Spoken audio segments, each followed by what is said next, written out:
اعوذ باللہ من الشیطان الرجیم بسم اللہ الرحمن الرحیم رب اشرح لی صدری ویسر لی امری واحلل عقدۃ من لسانی یفقہوا قولی۔ میرے تمام دوست احباب، مجھے دیکھنے والے سننے والے جو کہ پاکستان میں بھی مجھے سنتے ہیں دیکھتے ہیں اور پاکستان سے باہر بھی مجھے دیکھ رہے ہیں، تو گزارش ہے ان سے بھی کہ میں بھی انہیں دیکھ رہا ہوں، لیکن اپنے دل کی آنکھ سے، جسے کہ تیسری آنکھ کہتے ہیں۔ ویسے تو انسان کی 4 آنکھیں ہیں، ایک دل میں ہوتی ہے، ایک دماغ میں۔ انشاءاللہ اس پہ بھی چل کے آگے گفتگو کریں گے۔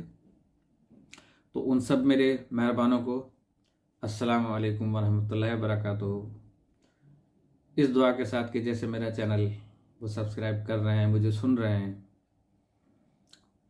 تو میں ان کا شکریہ ادا کرنا چاہوں گا، اور میری پوری کوشش ہوگی کہ میں آپ تک حق بات پہنچاؤں، سچ بات پہنچاؤں، کیونکہ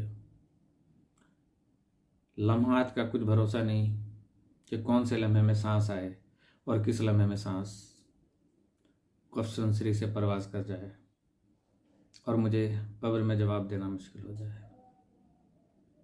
تو میں نے ابھی اس سے پہلے ایک پروگرام کیا تھا قد بڑھانے کے واسطے، تو اس میں بانس کا مسئلہ تھا۔ کچھ احباب نے کہا کہ بانس کراچی میں نہیں ملتے، تو یہ ناردرن ایریاز میں تو بہت مل جاتے ہیں، چھتر پارک میں بھی، اور جہاں جہاں یہ ہیں تو اس کے نیچے کی سفید جڑیں جو ہے وہ ان کے کام آ سکتی ہیں۔ لیکن میں اور ایک اتنا اچھا آپ کو نسخہ دے رہا ہوں سب سے پہلے، اور انشاءاللہ اس نسخے سے 2 ماہ میں رزلٹ آپ کو ملے گا۔ لاجواب چیز ہے، مجرب ترین ہے، آزمودہ ہے۔ یہ جسمانی کمزوری، پٹھوں کی کمزوری اور ہڈیوں کی کمزوری کے لیے بھی آب حیات کا درجہ رکھتی ہے۔ تو جلدی سے میں آپ کو بتا دیتا ہوں نسخہ جو ہے وہ، ایک تو دودھ خالص 1 گلاس۔ اب دودھ خالص کا آج کل ڈیری ملک والوں کا دودھ آ رہا ہے، وہ خالص ہے کہ جو 3 دن چلتا ہے، تو اس کا جو ہے وہ 1 گلاس شہد خالص آدھا چمچہ۔ اب شہد خالص کا بھی آپ کسی اچھے پنساری کے پاس آپ جا کے لے سکتے ہیں، مل جائے گا آپ کو۔ اور تیسرے نمبر پہ اسکندِ ناگوری۔ اسکندِ ناگوری جو ہے وہ بھی آدھا چمچہ۔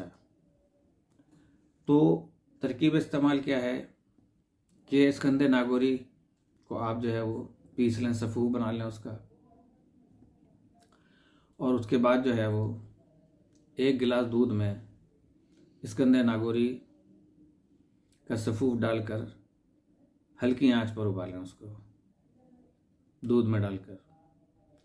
اس کو جب 1 اور 2 ابال آ جائیں تو اسے نیم گرم حالت جب اس کی ہو جائے دودھ کی، تو اس میں آدھا چمچہ شہد ملا کر پی لیں۔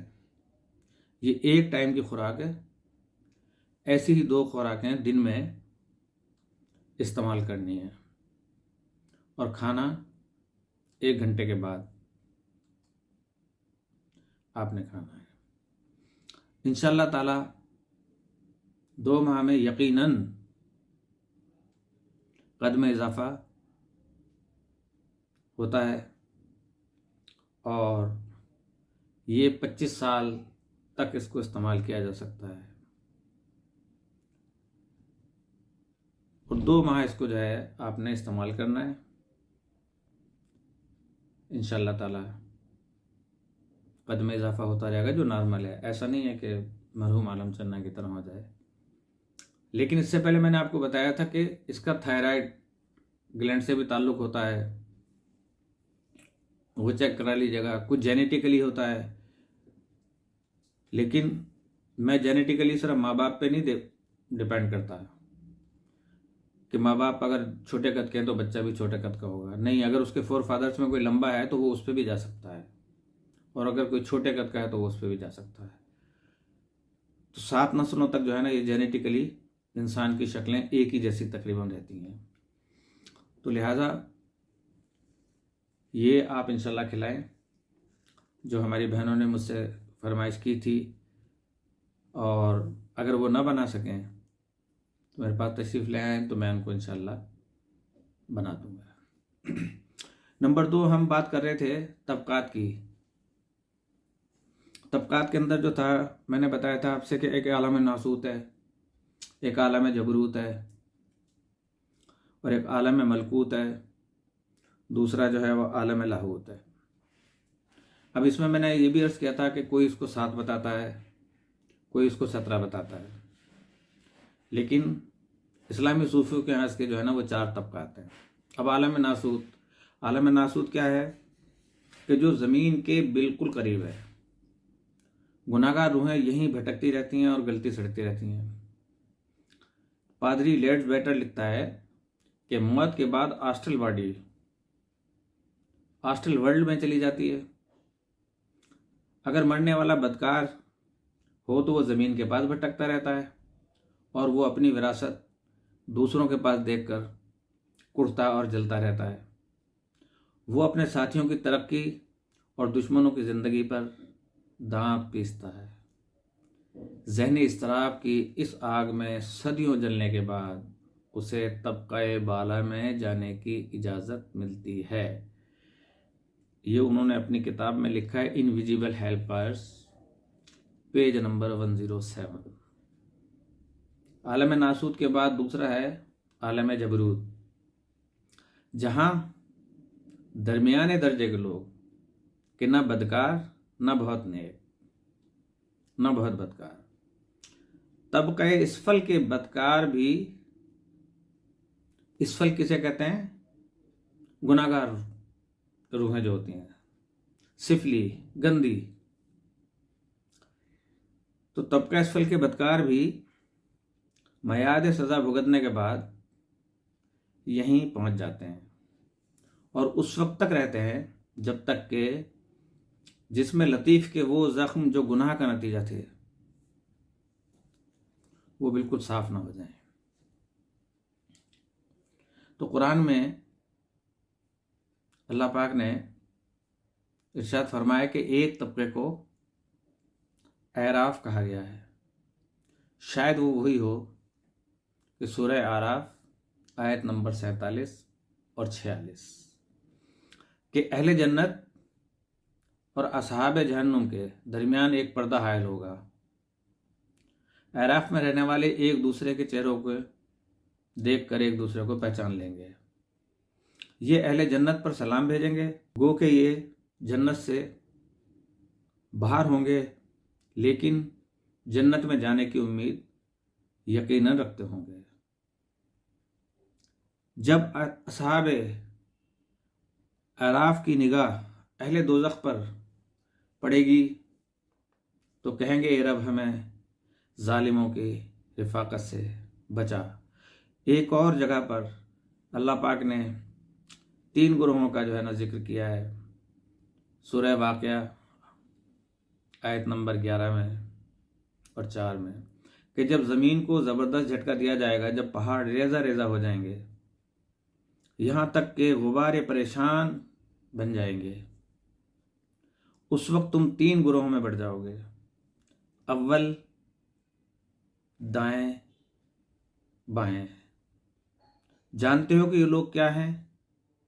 دوم بائیں طرف والے جانتے ہیں کہ یہ لوگ کون ہیں۔ سوم، نیکی و تقوی میں جو سب سے آگے ہوں گے وہ وہاں آگے رہیں گے، انہیں ہمارا قرب حاصل ہوگا۔ یہ تینوں گروہ الگ الگ طبقات میں رہیں گے۔ ان طبقات کی تفصیل سورہ واقعہ میں ملاحظہ فرمائیں۔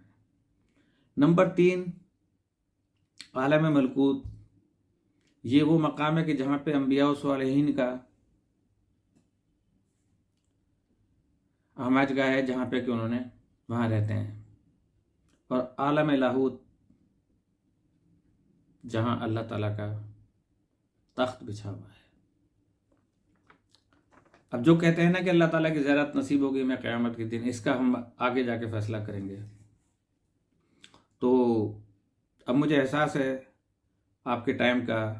ہمارے ایک بہت ہی پیارے مہربان دوست ہیں، اللہ تعالیٰ انہیں خوش رکھے، انہوں نے کہا کہ لمبی ویڈیو ہو جانے سے یہ ہوتا ہے کہ لوگوں کے پاس ٹائم بھی نہیں ہوتا، پھر ملکی حالات ایسے ہیں کہ لوگ جو ہے وہ اس طرف دیکھ لیتے ہیں اور پروگرام کو چھوڑ دیتے ہیں، پھر پروگرام جو ہے نا وہ بالکل نیچے چلا جاتا ہے۔ تو لہٰذا جتنا دورانیہ کم ہوگا اتنا جو ہے اس میں لوگوں تک وہ پیغام پہنچ سکے گا۔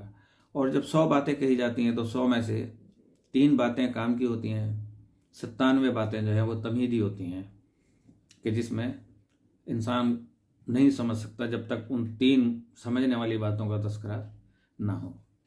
تو میں آپ سے یہاں پر تو اس چیپٹر کو کلوز کرتا ہوں، اور اس کے بعد جو ہے وہ یہ جو میں نے آپ سے عرض کیا تھا یہ طبقات اسیر تھے، تو اس کے بعد انشاءاللہ ہم ادھر ہی سے کنٹینیو کریں گے۔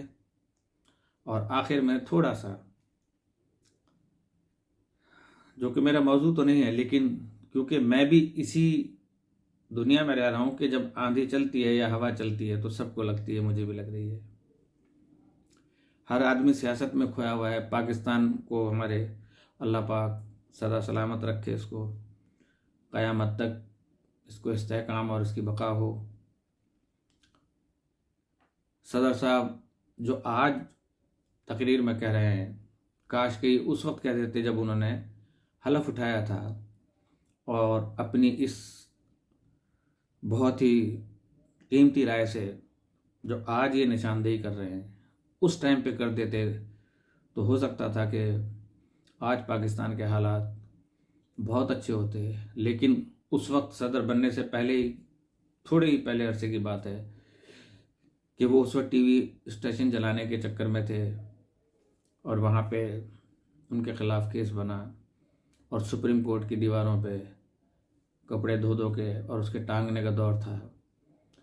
اور جتنے دن بھی انہوں نے وہاں پہ دھرنا دیا تھا اتنے دنوں تک معیشت ہماری ملک کی رک گئی تھی، جو آج انہیں یاد آ رہی ہے۔